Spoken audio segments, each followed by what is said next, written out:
Bien-aimé, écoutez le sens avant d'entendre le drame. Lorsque vous dites « il ne reste que quelques minutes » et que vous imaginez Michael en larmes, le message n'est pas que le ciel est faible, le ciel est ému. C'est pas que Dieu a perdu le contrôle, Dieu est en train d'atteindre, c'est pas que les anges soient confus, c'est l'image d'une miséricorde urgente. Les larmes, dans le sens, sont le dernier langage que l'amour utilise lorsque les avertissements ont été ignorés trop longtemps. Les larmes sont ce qui apparaît lorsque la vérité a été chuchotée, puis criée, puis répétée, mais le cœur continue de choisir le retard. Voici donc ce que cela signifie. Vous n'avez pas été oublié et vous n'avez pas été abandonné, mais vous avez été approché encore et la fenêtre pour répondre est toujours ouverte en ce moment. Parce que certains d'entre vous ont confondu la patience de Dieu avec l'approbation de Dieu. Tu pensais que parce que tu continuais à survivre, tu pouvais continuer à dériver en toute sécurité. Tu pensais que parce que le jugement ne tombait pas instantanément, tes choix n'avaient pas d'importance. Mais la miséricorde n'est pas une permission. La miséricorde est le temps de revenir.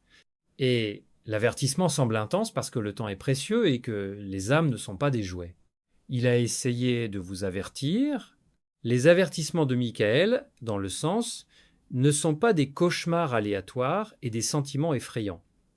Ils ont souvent l'air ordinaire, comme une conviction que vous continuez à repousser. Comme un sermon qui décrivait en quelque sorte votre vie cachée, comme un malaise soudain, lorsque vous êtes sur le point de répéter le même péché, comme une relation qui ne cesse de vous briser, mais quelque chose en vous continue de dire farce, comme une lourdeur qui survient lorsque vous faites des compromis, parce que votre esprit sait que vous mangez ce qui vous empoisonne.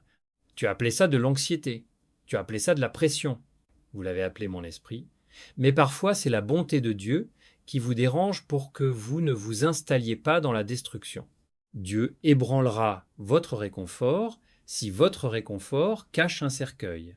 Et écoutez ceci, l'ennemi ne vous détruit pas toujours avec une grande catastrophe.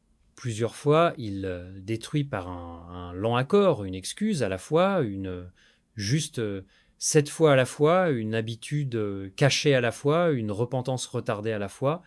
Alors Dieu vous interrompt avec un avertissement parce qu'il préfère blesser votre orgueil plutôt que de perdre votre vie, qui est, comme Dieu, le nom de Michel comme une épée contre ceux qui cessent exalter. Le nom même de Michael est rappelé comme une question qui écrase l'orgueil. Qui est comme Dieu?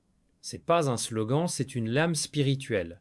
Cela signifie ce dont tu as peur n'est pas Dieu. Ce à quoi vous êtes sacro n'est pas Dieu. Ce à quoi vous obéissez en secret n'est pas Dieu. Ce que vous adorez avec votre attention n'est pas Dieu. Et si ce n'est pas Dieu, ce ne peut pas être votre maître. C'est pourquoi la bataille est si intense. Quelque chose, c'est disputer le trône de votre cœur. Et vous ne pouvez pas appeler cela de l'adoration. Mais tout ce qui reçoit constamment votre temps, votre imagination, votre corps et votre obéissance devient un dirigeant. Certains dirigeants sont doux au début, puis cruels plus tard. Le péché offre un soulagement, puis exige un paiement. Le compromis offre du réconfort, puis recueille votre tranquillité avec intérêt. Alors le ciel demande « Qui est comme Dieu? Qui guérit comme lui? Qui restaure comme lui? Qui pardonne comme lui? Qui brise les chaînes comme lui? Qui parle et l'obscurité bouge comme lui ?» Personne. La guerre que vous ressentez est réelle. Michael, dans les Écritures, apparaît en conflit. Les Écritures montrent Michael dans le contexte d'un grave conflit spirituel, le plus clairement dans Apocalypse 12 contre 7 à 9, où la guerre a éclaté dans le ciel et Michael et ses anges se battent contre le dragon. Source. Donc, la signification pour vous est la suivante. Une partie de ce que vous combattez n'est pas seulement des schémas émotionnels ou de mauvaises habitudes, c'est un combat spirituel qui fonctionne à travers la tentation, l'accusation, la confusion, le retard et l'isolement. Le but de l'ennemi est rarement de vous rendre instantanément mauvais. Son but est de vous rendre fatigué, engourdi, distrait et lentement incrédule, jusqu'à ce que vous arrêtiez de prier, de vous battre, d'espérer, de vous repentir, d'attendre que Dieu bouge. Et c'est pourquoi l'avertissement est urgent. Parce qu'une fois qu'une personne cesse de croire que le changement est possible, elle commence à appeler l'esclavage ma personnalité, et elle s'installe, Dieu interrompt votre installation. Pourquoi l'archange Michel Est haine, larme dans ce message? Laissez le message s'interpréter lui-même, parce que parfois l'avertissement du ciel ne vient pas comme un tonnerre, mais comme un chagrin. Michael en larmes n'est pas une affirmation selon laquelle les anges sont impuissants. C'est une image d'urgence sacrée. C'est à quoi ressemble l'amour quand il essaie de vous atteindre encore, et que vous continuez à vous tenir à un pas du bord en disant « je vais bien ». Les larmes, dans le sens, sont le dernier langage utilisé par la miséricorde lorsqu'une âme approche d'un point où les conséquences deviennent plus difficiles à inverser, non pas parce que Dieu cesse d'aimer, mais parce que les choix, une fois répétés, commencent à former une loi dans le cœur. Les larmes signifient que vous êtes près d'une ligne que vous ne pouvez pas franchir en toute sécurité. Non pas parce que le ciel ferme la porte pour vous punir, mais parce que vous avez marché vers une falaise en vous disant que ce n'est qu'une colline. Et la partie la plus dangereuse est la suivante. Vous ne sentez souvent pas la falaise s'approcher. Tu te sens normal, tu te sens justifié. Vous vous sentez engourdi. C'est pourquoi l'avertissement est intense, parce que vos émotions peuvent ne plus être des alarmes fiables. La conscience peut être ignorée jusqu'à ce qu'elle devienne calme, et l'âme peut être affamée jusqu'à ce qu'elle cesse de remarquer la faim. Au moment où vous réalisez ce que vous êtes devenu, vous vivez peu être déjà à l'intérieur de ce qui vous terrifiait autrefois. Les larmes signifient vous êtes averti avant de vous sentir à l'aise dans l'esclavage. Il y a une étape du péché où il se sent toujours mal et vous le détestez toujours. Cette étape, aussi douloureuse soit-elle, est en fait un cadeau, parce que la haine du péché est souvent la dernière preuve que votre cœur se bat encore. Mais quand le péché se répète, l'âme commence à s'adapter. La chose que vous aviez l'habitude de craindre devient familière. La chose que vous évitiez devient une routine. La chose dont vous vous repentiez devient rapidement quelque chose que vous planifiez, gérez et protégez. Non pas parce que vous êtes soudainement devenu mauvais du jour au lendemain, mais parce qu'un accord constant avec les ténèbres entraîne lentement le cœur à accepter ce qu'il rejetait autrefois. Et c'est le sens de la phrase « Le même péché que tu haïssais devient plus facile à commettre ». Cela devient plus facile parce que la répétition construit des chemins spirituels, émotionnels et mentaux. Au début, tu es tombé et tu étais brisé. Plus tard, vous tombez et vous êtes ennuyé. Plus tard, vous tombez et vous êtes diverti. Plus tard, vous tombez et vous êtes fier. C'est ainsi que fonctionne la pente. Elle ne commence pas par la célébration. Cela commence par un petit compromis, puis une justification silencieuse, puis une planification cachée, puis une défense publique. Et quand l'habitude devient identité, vous arrêtez de dire « j'ai fait quelque chose de mal » et vous commencez à dire « c'est qui je suis ». L'ennemi aime ce moment parce que, une fois que le péché devient identité, vous arrêtez de chercher la liberté et vous commencez à demander la permission. Et c'est le sens de la ligne suivante. La même conviction que vous aviez l'habitude de ressentir devient plus calme. La conviction ne devient pas plus silencieuse parce que Dieu a cessé de parler, elle devient plus silencieuse parce que votre cœur, appris à la noyer, vous vous êtes entraîné à faire défiler l'avertissement. Tu t'es entraîné à rire de ce qui te chagrinait, vous vous êtes entraîné à l'appeler pas si profond. Vous vous êtes entraîné à rester occupé pour ne jamais avoir à vous asseoir seul avec la vérité. La conviction est souvent forte lorsque vous êtes encore sensible. Mais si vous désobéissez à plusieurs reprises, l'âme commence à se protéger de l'inconfort en construisant un mur. Ce mur ressemble à la paix, mais ce n'est pas la paix, c'est l'engourdissement. Et l'engourdissement est dangereux car il ressemble à un soulagement alors qu'il tue tranquillement la capacité de se repentir rapidement. Ensuite, le message dit « La même prière que vous aviez l'habitude de prier devient moins fréquente. Ce n'est pas aléatoire non plus. La prière devient moins fréquente quand la honte devient plus fréquente. Parce que la stratégie de l'ennemi n'est pas seulement de vous tenter dans le péché, c'est de vous tenter de vous cacher après le péché. Il veut que vous croyiez que vous devez vous purifier avant de pouvoir venir à Dieu, alors que la vérité est que vous venez à Dieu pour qu'il puisse vous purifier. Alors il murmure, « Ne prie pas maintenant, tu es un hypocrite. N'adorez pas maintenant, Dieu est fatigué de vous. Ne revenez pas en arrière, tout de suite vous échouerez à nouveau. » Et si vous acceptez ce mensonge, vous réduirez la prière à une récompense pour un bon comportement au lieu d'une bouée de sauvetage pour la noyade. C'est à ce moment-là que la prière devient occasionnelle, puis rare, puis silencieuse, et ensuite le péché devient bruyant. Et puis vient la partie la plus terrifiante du message. Avant de vous en rendre compte, vous ne faites pas que pécher, vous le défendez. Défendre le péché est le moment où une personne cesse d'être honnête.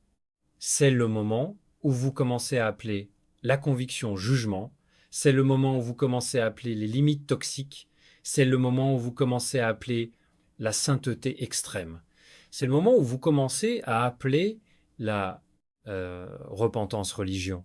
C'est le moment où vous commencez à attaquer les voies mêmes qui vous ont autrefois aidé.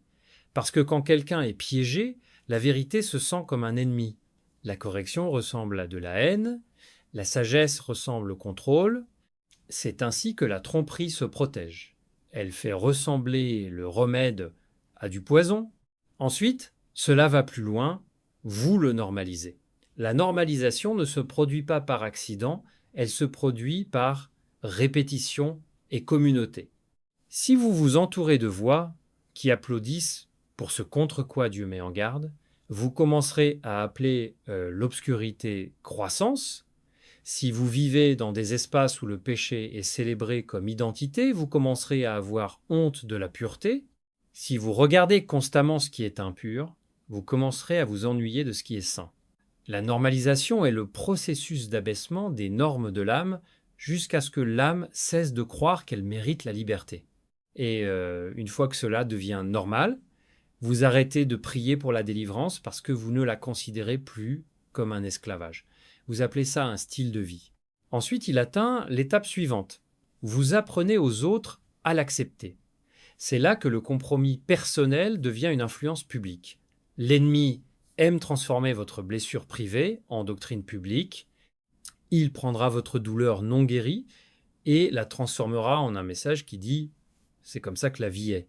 Il prendra vos regrets et les transformera en un sermon qui dit « n'essayez même pas ».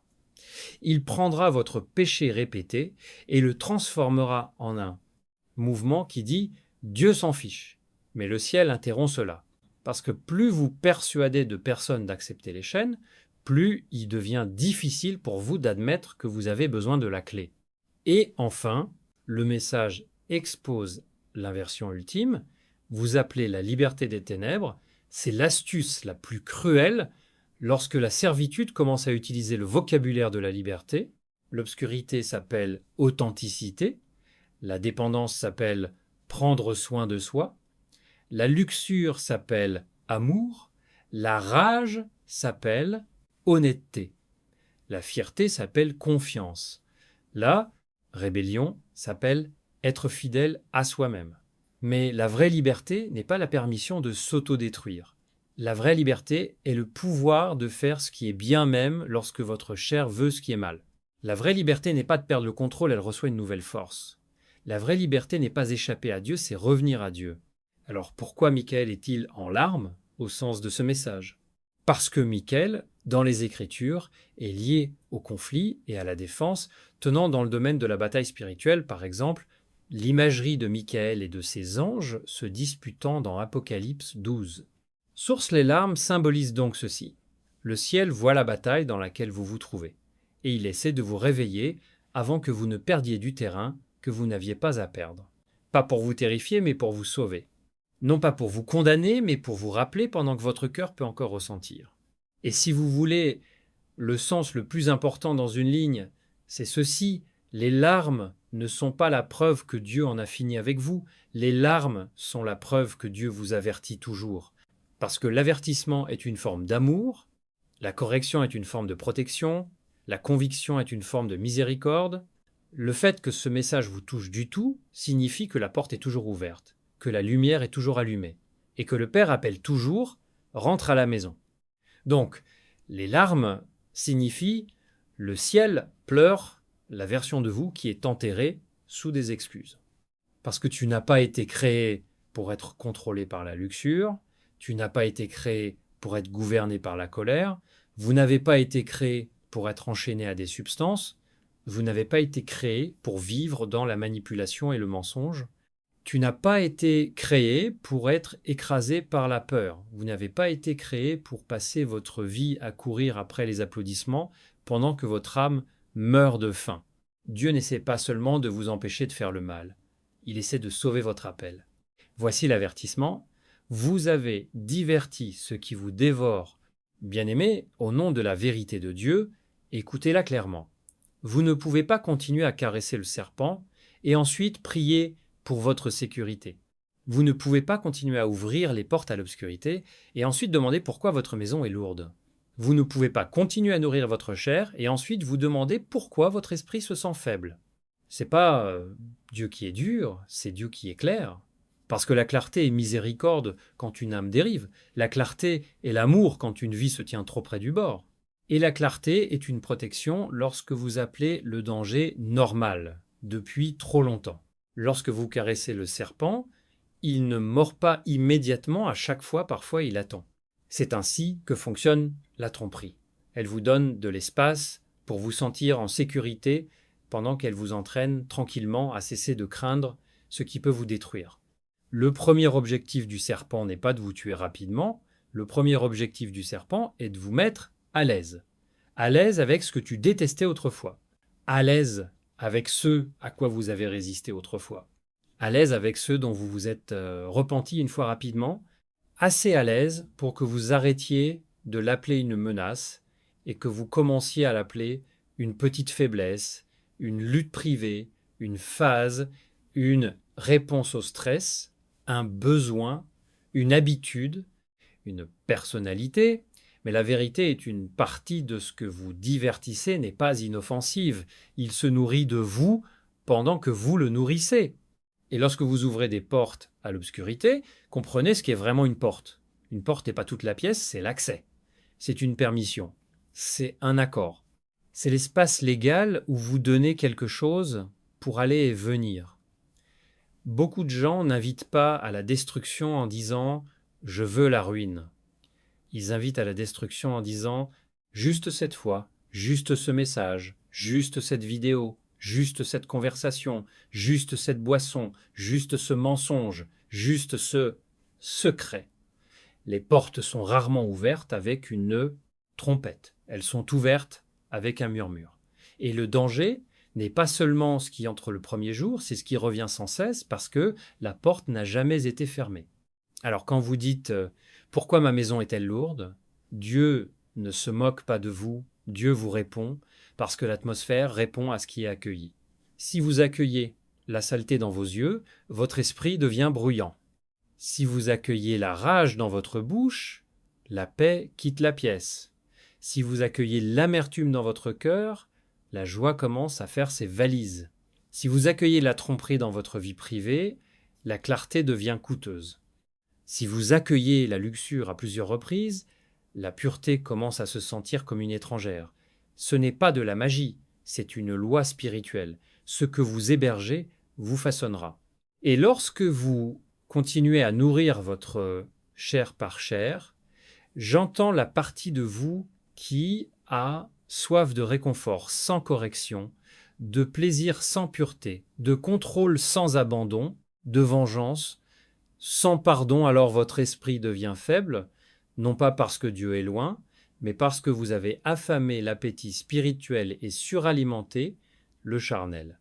La chair grandit par indulgence, l'esprit grandit en s'abandonnant, la chair devient plus forte plus vous lui obéissez, l'esprit devient plus fort plus vous cédez à Dieu. Et beaucoup de gens sont confus parce qu'ils veulent de la force spirituelle tout en continuant à accorder leur meilleure attention, leur imagination la plus profonde, leur temps secret et leur énergie la plus forte à ce qui nourrit la chair. Entendez ce sens. Vous ne devenez pas fort en Dieu en souhaitant.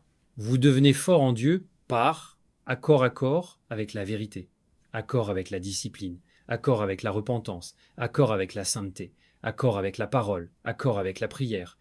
Et vous devenez également faible par accord, accord avec compromis, accord avec retard, accord avec péché secret, accord avec personne ne le saura, accord avec ce n'est pas si grave.